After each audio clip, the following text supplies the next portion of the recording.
Kemudian yang kedua adalah ta'jilul fitri atau menyegerakan berbuka puasa.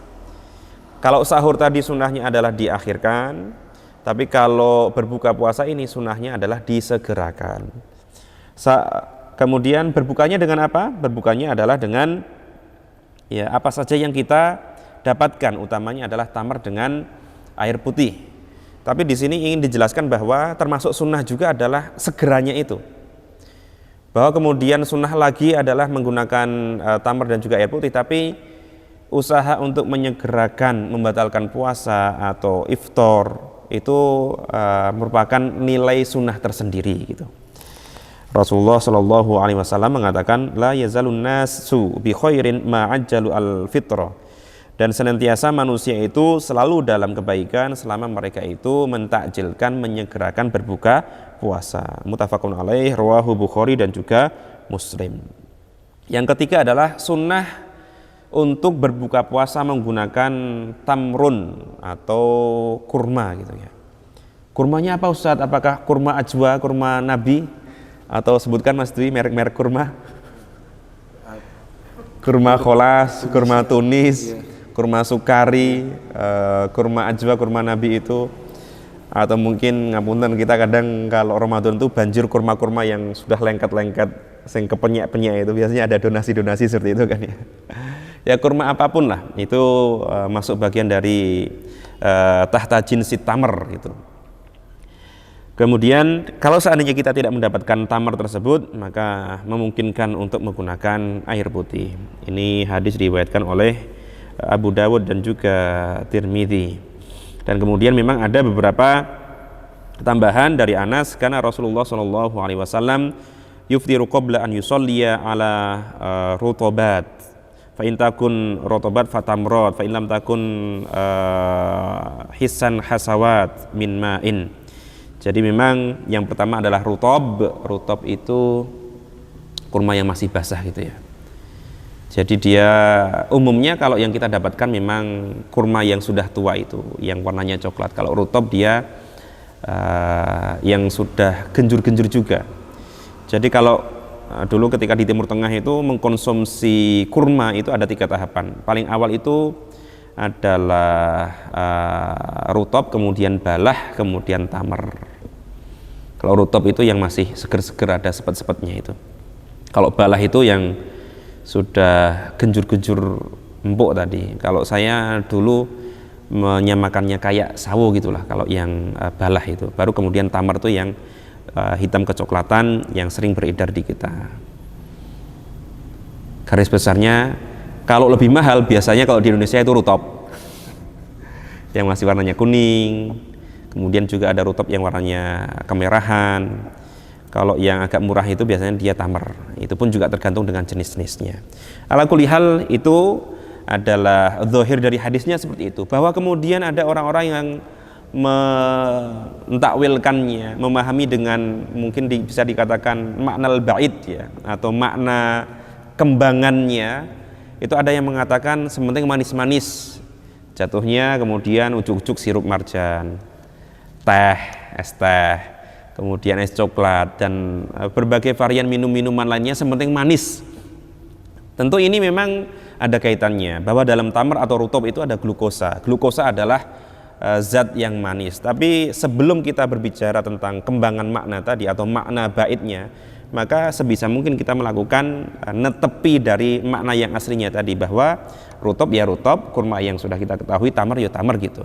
Kan orang biasanya kemudian memahaminya berbukalah dengan yang manis-manis gitu. Karena setahu saya nggak ada hadis mengatakan aftiru bil halawiyat atau dengan yang hulwun, itu tidak ada. Tapi memang yang utama adalah tamar, baru kemudian kalau tidak ada pun Rasulullah mengatakan fal ma'u fa innahu tahurun.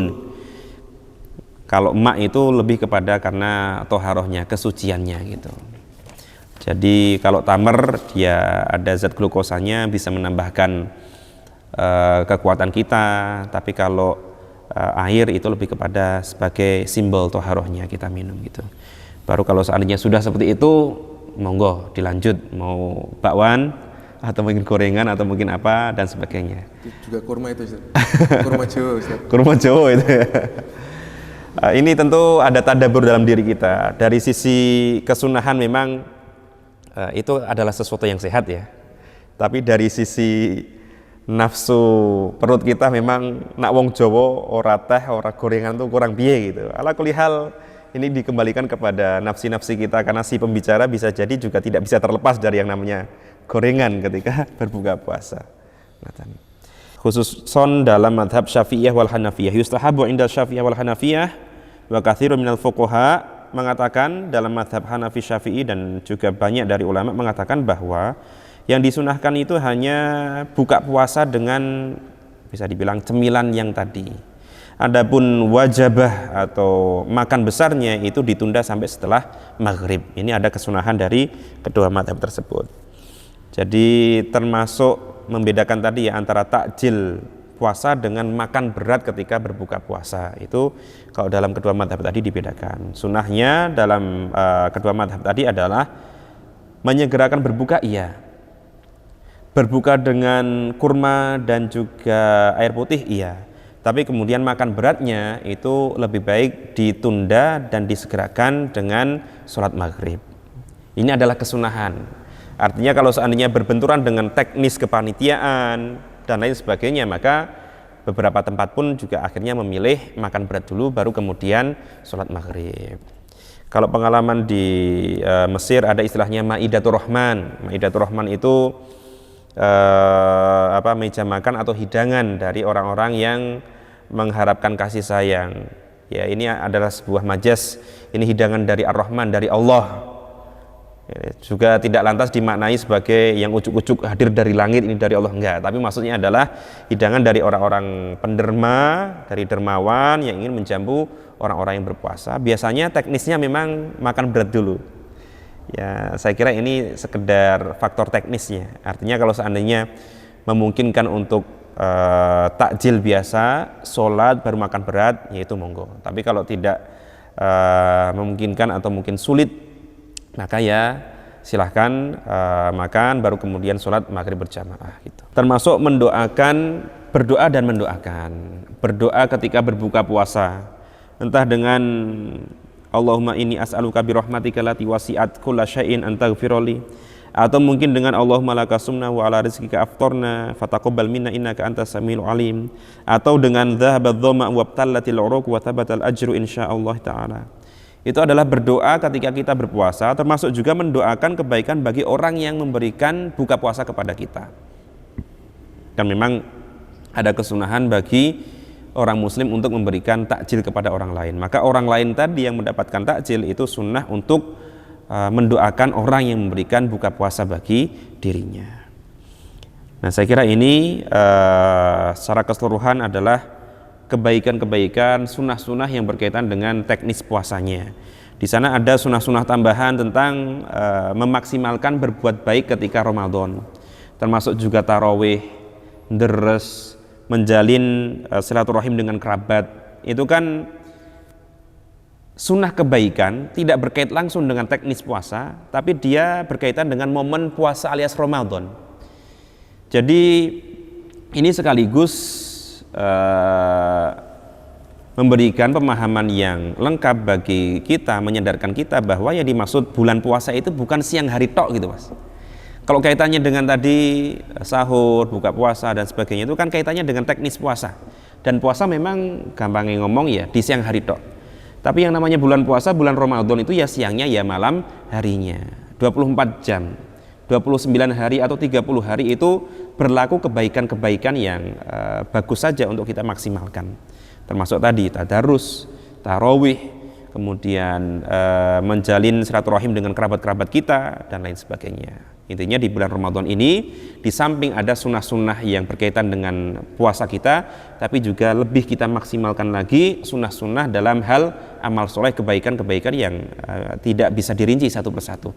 Apapun kebaikan yang bisa kita lakukan di bulan-bulan lain, maka kita giatkan lagi, kita maksimalkan kebaikan tersebut di bulan Ramadan. Saya kira itu yang berkaitan dengan sunnah-sunnah, anjuran-anjuran dalam berpuasa. Untuk tadi kan disunahkan untuk sahur ya Ustaz? Yeah. Nah, untuk waktu sahur sendiri apakah ada waktu yang spesifik Ustaz? Misal ada, setahu saya pernah dapat keterangan juga kalau waktu sahur itu dimulai ketika setelah tengah malam. Nah, itu berarti kalau setelah tarawih itu misal makan terus ini aku sekalian sahur, jadi nanti malamnya biar nggak usah bangun misalnya. Itu gimana, Ustaz? Kalau kata-kata sahur itu kan dari kata-kata sahar ya. Sahar itu termasuk bagian dari pembagian waktu gitulah. Sahar itu biasanya dipahami sebagai sepertiga terakhir dari malam hari. Kan ada sepertiga awal, sepertiga pertengahan malam, sama sepertiga akhir. Kalau yang dimaksud sahur di sini adalah aktivitas makan mempersiapkan puasa dimulai dari sepertiga akhir. Kalau yang saya pahami demikian. Jadi mulai makan dengan kategori sahur itu ketika kita bangun makan di sepertiga malam terakhir. Kalau habis isya, kalau isyanya jam 10, kalau di Indonesia itu kan masih belum waktu sahur itu. Jadi menurut pendapat saya yang dikatakan sebagai makan sahur adalah ketika dimulai dari sepertiga malam terakhirnya sampai kemudian imsak atau adzan subuh tadi sebelum itu. Berarti kalau tadi misal atau mungkin buka banyak sekalian sahur itu tidak dihitung sahur ya Ustaz? Kalau menurut saya tidak dihitung sebagai kesunahan sahur tadi. Secara teknisnya mungkin kan sekali Ustaz praktis langsung tertimbun, apalagi space perut saya ya kira-kira 5 liter lah. Ini masuk teknisnya tapi menurut saya tidak masuk kategori istilah sahur dalam kesunahan fikih tadi. Afan Ustaz, kalau pas ketika berpuasa itu